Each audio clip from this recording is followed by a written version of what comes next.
our next two guests have written what I think is a very valuable and useful piece about the issue of identity politics and the left. There has been a raging debate going on in certain circles of liberal to left circles, of liberal to left thinkers, especially during and since the 2016 election, about the role of economics and class issues versus that of identity politics and social justice in affecting change and in the left overall. And I thought this was a very useful article, so I wanted to bring them on to talk about it. So first of all, Thea Riofrancos and Daniel Denvir, thanks for coming on the program.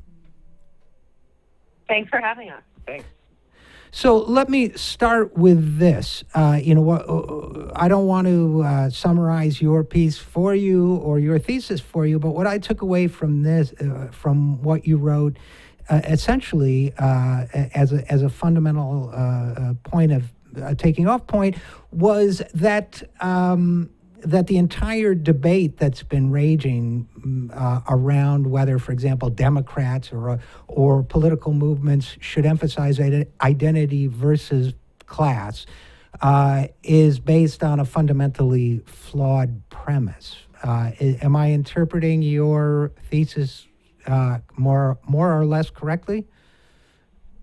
Yes.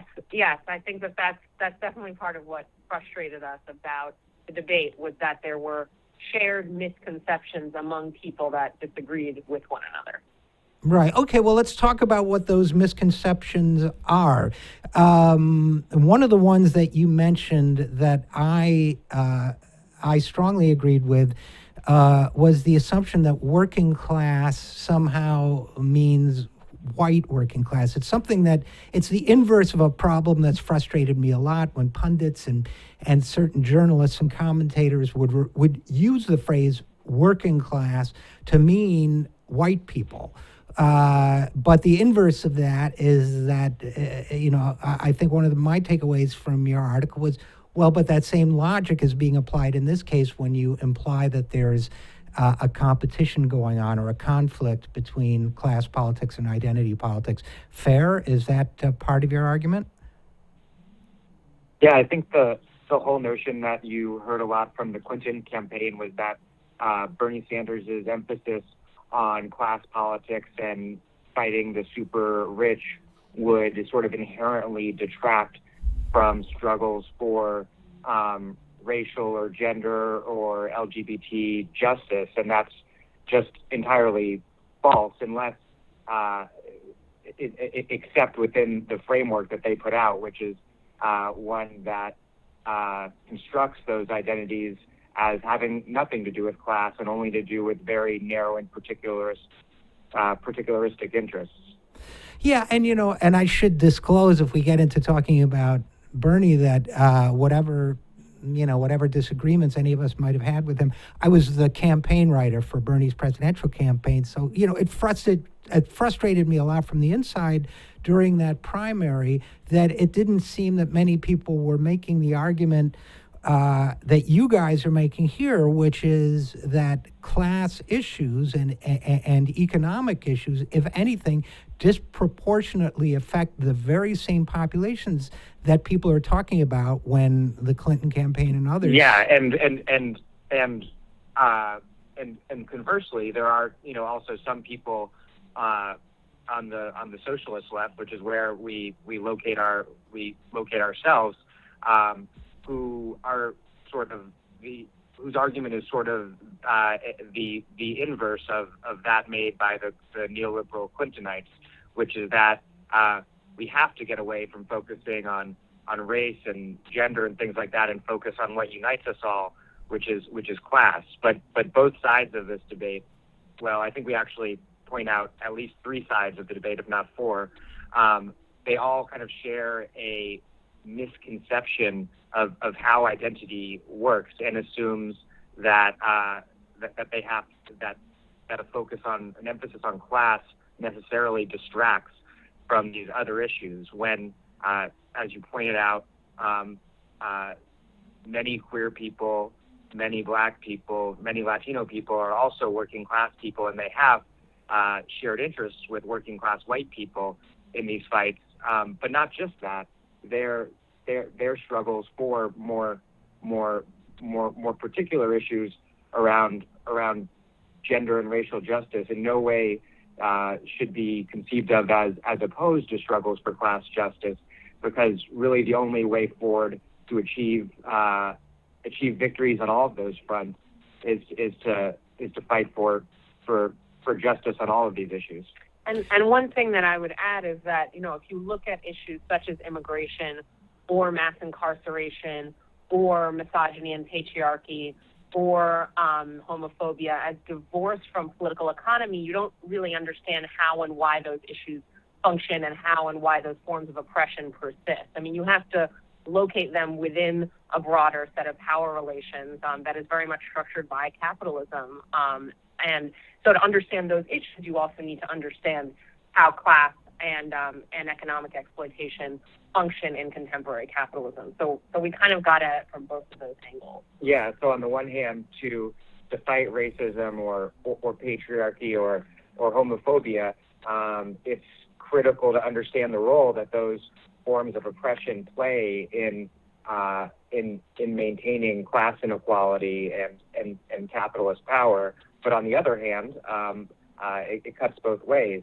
To build a working class movement that can challenge the super rich and capitalism, one needs to understand the way that racism, sexism, homophobia are used to protect the interests of financial elites.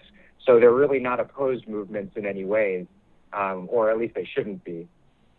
Well, I mean, and this may be a simplistic example of what you're driving at, but I mean, I think this is a very interesting point, and I want to kind of explore it a little bit. So, for example, we have something like the American Legislative Exchange Council, or ALEC, which is the Koch brothers funded, corporate funded group that encourages politicians, state legislators to push a pro-corporate agenda. But they've also invested a great deal of money in gun laws, which don't seem to directly affect them, stand your ground laws, which are based on racial fear and hatred, and the class analysis or the strictly economic analysis might say, why emphasize and push stand your ground laws that don't seem to have a direct benefit to the corporate bottom line? But your point might be, if I understand it correctly, that they can't really be separated because the climate of fear and distraction that's created by something like a stand your ground campaign,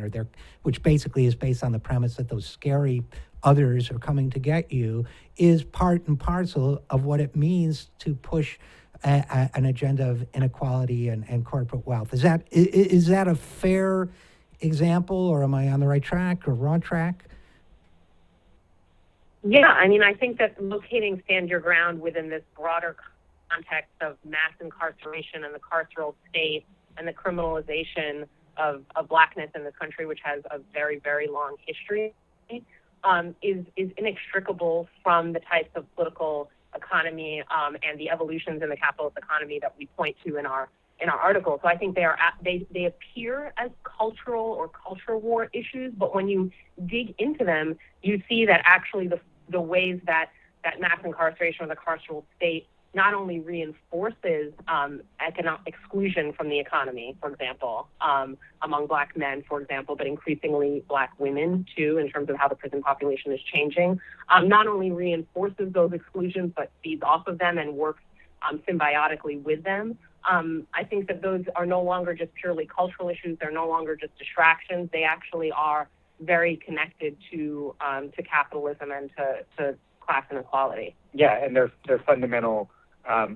Things like mass incarceration and policing are fundamental ways within which poor and marginalized people who are excluded within the current economic setup are managed, and in the case of mass incarceration, rendered invisible. And I think it's a very important point that you bring up in terms of the right wing certainly sees the connections between these issues and doesn't see them as mutually opposed. And it's not just because they're really good coalition builders and can do favors for one another in the to advance a common agenda. It's because I really think that it's more that they see it as inextricably interconnected and work together on those issues towards those reactionary ends. And I want to just add one more thing, because I think another issue that gets framed as like a culture war, a cultural issue, which is reproductive rights, is not in any way. I mean, if you think of course, there's cultural valences and cultural connections there, but it's also very much an economic issue and very, very linked to capitalism. And if you think of the way that, women having control over their bodies means having control over the reproduction of labor. I mean, this is a key. It's very important to actually, from a reactionary capitalist perspective, to strip women of that right. So I think even reproductive rights, which are so often portrayed as just a cultural issue, and sometimes on the left are portrayed as a distraction, are actually key to understanding how capitalism or political economy functions. Yeah, I think that's a great point. And let me ask you, Thea Riofrancos and Daniel Denvir, one of my frustrations in observing this divide that you guys talk about has been that I can't think of a leader, certainly on what we might call the identity side of the equation. I can't think of a well-known leader for civil rights and social justice in the past who could have even conceived of this kind of divide. It seems to me to be an utterly false split. I mean, whether it's Malcolm X, whether it's Martin Luther King Jr., who described himself as a socialist, whether it's Gandhi, I go down the list of names. Are we in a kind of historical anomaly now in people on both sides seeing this art of divide that isn't there? And if so, what gave rise to it? That's a very good question. I think that people on studying some history here hopefully would serve as a bit of a corrective, because, as you point out, Martin Luther King, this country's best known, if often unfortunately sanitized in retrospect, civil rights leader, not only fought against Jim Crow segregation in the South, but had a much broader vision of the necessity of linking the struggle for Black civil rights to a broader poor people's movement, and he saw the interests of Black people in terms of segregation and tied to their interests, their economic interests, and the economic interests of Americans of all races as a whole. And we saw the same thing in Chicago with the Black Panthers under Fred Hampton, who was murdered by the Chicago police, and the organizing the Black Panthers were doing in Chicago with poor white migrants from Appalachia, who they made common cause with and saw common interest. So we need not reinvent the wheel here. The left has a really vibrant history of truly intersectional struggles for justice that don't needlessly pit these struggles against one another. So let me ask you, Thea and Daniel, both. How do we get past this? I think there's a certain element, for example, within the corporate-funded Democratic Party, wing of the Democratic Party, I think there's a certain group of people who will exploit and amplify this division for their own ends, whether they're ideological or selfish or what have you. But that aside, I think there are also people of goodwill who honestly believe there is a divide and argue both sides of it. How do we get past it? Oh, I think one thing is that, not to completely reject the idea that there are tensions strategically and tactically and in terms of campaign priorities. I mean, I don't think I'll speak for myself, but I don't think either of us think that there are no difficult choices sometimes to be made in how issues are framed and how campaigns are advanced, or that there are no, given the way that capitalism and the political system and the ideological system does in fact concretely divide us, there are divisions to work with and work around and work across. We, in our analysis and in our political work, try to view those divisions as opportunities for solidarity and understanding. But but they're there, so you have to first kind of meet people where they are and deal with the reality of division and alienation and difference that does in fact exist.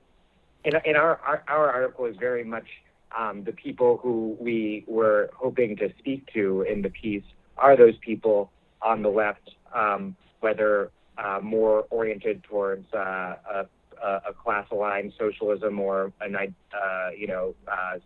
so-called identitarian framework, who are of good faith, so that they can maybe think through the ways in which the debate, as it's been construed, is not a very helpful one, and move past it. Our article was not directed towards the people who are the neoliberal democratic establishment types that you mentioned, who are advancing this kind of form of neoliberal identity politics towards very destructive ends and very intentionally. So we saw that during the Democratic primary with, Hillary Clinton's comment that, if we broke up the big banks tomorrow, and I will if that's necessary, I think was her caveat. Would that end sexism? Would that end racism? Would that end homophobia? No. That was a truly toxic and destructive framing of the issue, and she knew it. And I think the Democratic establishment really found itself in a bit of a pickle when the candidate of the Bernie-crat left for the DNC was Keith Ellison, a left black Muslim, and they couldn't really pull the kind of cheap shots that they got away with during the Democratic primary. They pulled all kinds of other cheap shots, but they had to search for some new ones when it came to Ellison. Yeah, well, I think that's right. So basically, I agree with pretty much everything you said, including the shockingly incorrect nature of that comment about the big banks, which I remember well. I guess we would leave it here. So you're really trying to address the people of goodwill on both sides of this, and I think that's a very worthwhile effort. So thanks for writing this piece, Thea Riofrancos and Daniel Denvir, and thanks for coming on the show to talk about it. You're welcome. Thanks for having us. Thanks for having us. Enjoyed it. It was a pleasure.